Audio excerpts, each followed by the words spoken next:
नमस्कार. I am doctor Gayatri Pandit. Welcome to my channel learning with Gayatri. आपण SSC बोर्डाच्या 5वीच्या वर्गातला बैल पोळा ही कविता बघितली. ही कविता लिहिलेली आहे धोंडीराम सिंह राजपूत यांनी. ही कविता मी तुम्हाला एका वेगळ्या पद्धतीनं व्यवस्थित तुम्हाला शिकवली आहे. आज आपण काय बघणार आहोत तर याच्यावरची प्रश्नोत्तरं. तर ही कविता तुम्ही छान वाचा. ही कविता शिकताना तुमच्या पुढे पुस्तक ठेवा, म्हणजे काय होईल तुम्हाला ही सुंदर समजेल.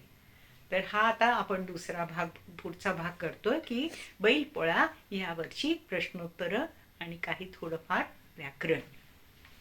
तर ही कविता शिकवत असताना तुम्हाला अनेक शब्दार्थ मी सांगितले, त्यामुळे आपण शब्दार्थ स्वतंत्रपणे बघायची आवश्यकता काही नाही आहे. तर तुम्हाला हे अर्थ माहिती आहेत त्याच्यामध्ये, तर ते फक्त मी शब्द वाचते.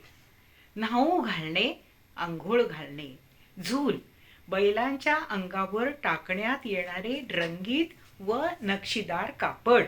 बाशिंग, बैलांच्या डोक्याला बांधण्याचे आभूषण किंवा दागिना. दिन, दिन म्हणजे दिवस. तर हे आपण कविता शिकत असताना हे सगळे अर्थ बघितलेले आहेत. चला आपण आता प्रश्नोत्तराकडे जाऊ. एका वाक्यात उत्तरे लिहा. बैलांच्या सणाला काय म्हणतात? बैलांच्या सणाला बैल पोळा म्हणतात. एका वाक्यातच उत्तर द्यायचं आहे. आपण ही कविता वाचल्या कारणानं आपल्याला हे उत्तर पटकन येतं. बैलांना कसे सजवले आहे? बैलांना शिंगे रंगवून आणि झूल घालून रंगवले आहे. बैलांची नावे कोणती आहेत? आपण बघितलंय कविता बघताना. त्यावेळेला ढवळ्या, पवळ्या ही बैलांची नावे आहेत. आता इथे बघा तुम्ही, बैलांची नावे कोणती आहेत. कोणती हा शब्द बाजूला ठेवायचा आणि त्या ठिकाणी काय लिहायचं? ढवळ्या, पवळ्या. म्हणजे काय होईल?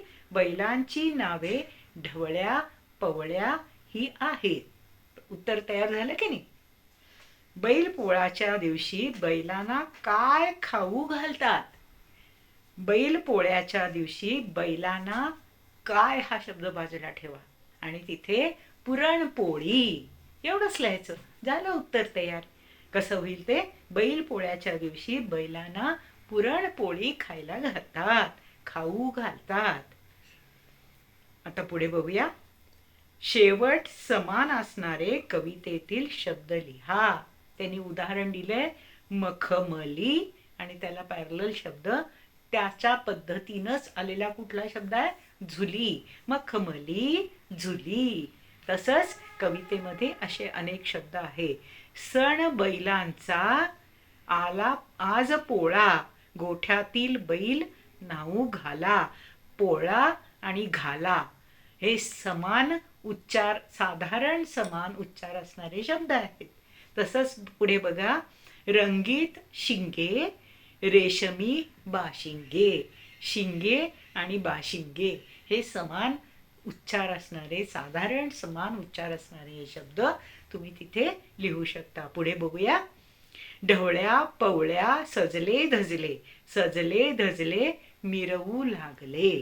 सजले धजले मिरवू लागले हे समान उच्चार असणारे शब्द तुम्हाला कवितेमध्ये सापडतील. पुढचं बघा. आजच्या दिनी नाही कामधाम. पुढे कसं येईल? नुसता आराम. कामधाम, आराम हे समान उच्चार असणारे शब्द तुम्हाला ह्या कवितेमध्ये सापडतील. तर हे तुम्हाला या ठिकाणी लिहायचे आहेत. शेवट समान असणारे असे हे कवितेतील शब्द झाले. पुढे बघूया. बैल गोठ्यात राहतात, तसे खालील प्राणी कुठे राहतात ते लिहा. बघा हा. घोडा, वाघ, माकड, हत्ती, मासा, कासव. बघा बरं. घोडा कशात राहतो? तबेला. घोड्याचा तबेला असतो. वाघ जंगलात राहतो. पुढे बघा. माकड झाडावर. माकडाची ढोली पण असते बरं का, त्या ढोलीमध्ये सुद्धा माकडं राहतात. हत्ती, हत्ती जंगलातच राहतो. मासा पाण्यात, कासव पाण्यात. तुम्हाला हे सगळं लक्षात येईल. खालील शब्दापासून अनेक शब्द तयार करा. उदाहरणार्थ कपाळी, कपाळी असा शब्द आहे, कपाळी.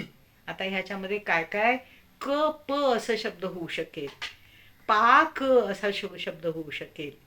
नंतर पाळी, तुम्ही एका मागोमाग उभे राहिला की कुणाची आता पाळी कुणाची आहे रे असं म्हणता ना, किंवा कुणाच्या वरती राज्य येत असेल, तुम्ही खेळत असाल त्यावेळेला आता कुणाची पाळी, तर या ठिकाणी हा शब्द सुद्धा तयार होईल.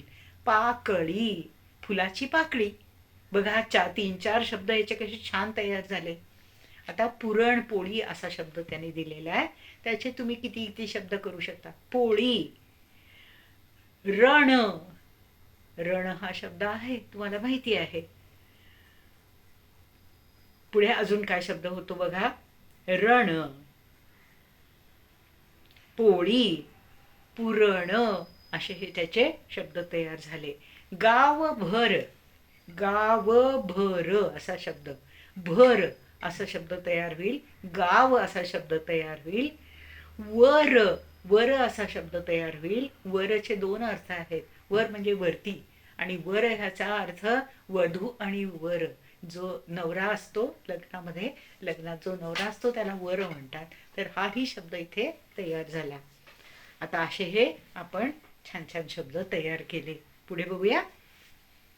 गावभर मिरवणे म्हणजे संपूर्ण गावातून फिरणे. खालील शब्दांना भर हा शब्द जोडा आणि वाक्यात उपयोग तयार करा. आता भर हा शब्द एखाद्या शब्दाला जोडून आला की त्याचा अर्थ अजूनही अधिक असा अर्थ होतो. नुसतं गाव असं म्हणून हा म्हटलं तरी फक्त गाव असाच एवढाच शब्द त्याचा तयार होईल. गावभर म्हणजे पूर्ण गाव, गावभर म्हणजे पूर्ण गावातून. आता इथे बघा, उदाहरण त्यांनी दिले. बाबांनी पोतभर धान्य आणलं. आता पोतभर, नुसतं पोत म्हणून अर्थ समजत नाही, तर पोतभर म्हणजे पोत भरून अर्थ वाढला ना त्याचा. तसं बघा, तोंड, तोंडभर. अरे आपण काय तोंडात आपण काही जर समजा चिरमुरे तुम्ही घालले आणि तोंड भर चिरमुरे घेतले, आता तोंडात भरून आले ना ते चिरमुरे, हा अर्थ बदलला ना त्याचा. पुढे बघा, पिशवी. तुम्ही शाळेत गेलाय आणि शाळेमध्ये तुम्हाला शाळेमध्ये जाताना तुमची पुस्तकं पुष्कळ पिशवी भर झाली, पिशवी भरून झाली ना, इथे अर्थ बदलला, जास्त अर्थ आला त्याला. हात, हात भर, बांगड्या घातल्या हात भर, मोठ्या इथून इथपर्यंत बांगड्या जर घातल्या तर त्याला काय म्हणतील, हात भर. किंवा हातात काही जर घेतलं, ओंजळीत काही जर घेतलं, काही खाऊ घेतला, तर आपण काय म्हणतो, हात भर किंवा ओंजळ भर असं त्याच्यामध्ये आपल्याला म्हणता येईल. घर, माझी बहीण घरभर पळाली. कशासाठी, आनंदानं. तर घरभर म्हणजे पूर्ण घरामध्ये असा त्याचा अर्थ तयार होतो. असे तुम्हाला अनेक प्रकारचे अर्थ तयार करता येतील. मी तुम्हाला आत्ताच अजून एक सांगितला शब्द, तो म्हणजे ओंजळ भर. पुढे बघूया. तुमच्या आवडत्या प्राण्याची माहिती 5 वाक्यात लिहा. तुम्हाला मी अनेक वेळेला सांगते की तुम्ही रोज 10 मिनिटं लिहा, तर हे तुम्हाला उपयोगाला येईल. तुमच्या आवडत्या प्राण्याची माहिती तुम्हाला इथं लिहिता येईल. ती तुम्ही 10 मिनिटं जी तुम्हाला सुचेल ती लिहा. एखादा प्राणी तुम्हाला आवडतो असं लिहा. एखादा प्राणी तुम्हाला आवडत नाही असंही त्याच्यामध्ये, हा मला कुत्रं आवडतं पण मला मांजर नाही आवडत, किंवा मला मांजर आवडतं मला कुत्रं नाही आवडत, असं सुद्धा त्याच्यामध्ये तुम्ही लिहू शकता. तर ह्याच्यामध्ये तुम्हाला लिखाणाचा एक फ्लो तयार होईल विचारामध्ये तुमच्या डोक्यामध्ये. आणि तो फ्लो लिहिताना तुम्हाला निबंध लिहिताना, किंवा तुम्हाला इथे सांगितलेत 5 वाक्य लिहा म्हणून, तर ही 5 वाक्य तुम्हाला छान लिहिता येतील. 5 काय, तुम्हाला 10 वाक्य लिहिता येतील. त्याला काय अवघड नाही आहे. तुम्ही एकदा रोज 10 मिनिटं लिहायला लागलात की ही अगदी सोपं होऊन जाईल. खालील चौकटीत काही अक्षरे दिलेली आहेत, त्या अक्षरापासून फुलांची 13 नावे तयार होतात, ती शोधा. तुमच्या पुस्तकामध्ये ही चौकट आहे, त्याच्यामधले मी काही तुम्हाला सांगते. मोगरा, जास्वंद, शेवंती. इथे मला ही 3 सापडली. बघा हा, तुम्हाला अजूनही सापडतील. गुलछडी, चाफा, बघा बरं अजून सापडताय. झेंडू, सदाफुली, लिली, हे पण इथे येईल. बघा अजूनही तुम्हाला काय काय सापडतात ती जरूर बघा. आणि अशी ही सापडली की तुम्हाला ह्यात शोधायची सवय लागायला लागेल. तुम्हाला हे सगळे शब्द माहिती होतील. इथं जे फुलांची नावं आहेत ती 13 नावं आहेत. बघा बरं, तुम्हाला 13 फुलांची नावं समजली की नाही? तर असं तुम्हाला तुमचं शब्द भांडार, तुमचा शब्दाचा संग्रह वाढवता येईल. आणि तुम्हाला हे शब्द तुम्हाला अनेक ठिकाणी वापरता येतील. तुम्ही एखाद्या बागेमध्ये गेला आणि तिथं तुम्हाला पुष्कळ झाडं दिसली.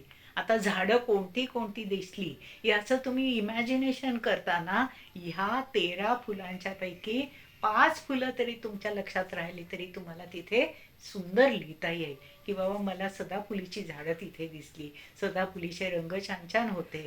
काही रंग थोडासा व्हायलेट रंग होता, काही पांढरी होती, काही लाल होती, अशी तुम्ही तिथं लिहू शकता. झेंडूचे ताटवे होतात, तर झेंडू शब्द तुम्हाला माहिती झाला आहे. तर झेंडूचे ताटवे तिथं होते. आता ताटवे हा शब्द तुम्हाला माहिती. ताटवे म्हणजे तिथे खूप असे दिसले की त्याला ताटवा म्हणतात. तर असे हे शब्द तुम्हाला तुमच्या लक्षात ठेवता येतील आणि त्याचा तुमच्या निबंधाच्या दृष्टीनं उपयोग करता येईल. आणि बागेतला समजा तुम्हाला एखादा निबंध आला तरी ह्या फुलांच्या झाडांचा उपयोग तुम्हाला नक्कीच होईल. फुलांच्या झाडांची नावं तुम्हाला तिथे घालता येतील. तर अशा रीतीनं आपण आज काय बघितलं? बैलपोळा. ह्या धड्यावरचे प्रश्नोत्तर बघितले. बैलपोळा ही कविता आपण आधीच बघितलेली आहे. त्याचा व्हिडिओ तुम्हाला नक्कीच मदत करेल. तुम्हाला बैलपोळा कविता ही छान समजेल आणि छान समजल्यानंतर तुम्हाला ही प्रश्नोत्तर पण सोपी जातील. तर माझं हे तुम्हाला शिकवणं कसं वाटलं मला जरूर कळवा. आणि माझ्या चॅनलला लाईक करा, शेअर करा आणि सबस्क्राईब करा. थँक्यू.